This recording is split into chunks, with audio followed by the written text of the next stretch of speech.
আমাদের এখন মোবাইল যুগ, সবাই মোবাইলের সাথে সম্পৃক্ততা বেশি থাকে।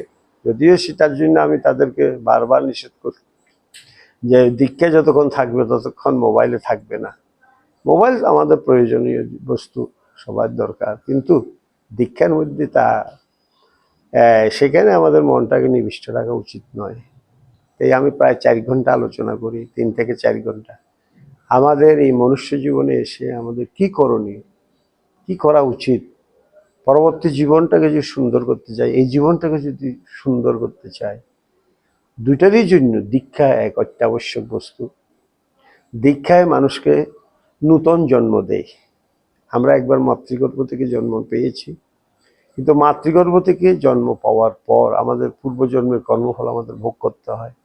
সেই কর্মফল থেকে কিভাবে নিজেদেরকে আমরা উদ্ধার করব, পরিবারকে উদ্ধার করব, সেই দর্শন নিতে হলে সদ্গুরুর কৃপা চাই, সদ্গুরুর কাছে আসতে হয়।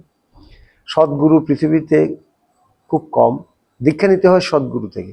আর আমাদের গুরুদেব হচ্ছেন পৃথিবীতে যতগুলি সদ্গুরু এসেছে তার মধ্যে শ্রেষ্ঠ সদ্গুরু দেবাদিদেব মহাদেব।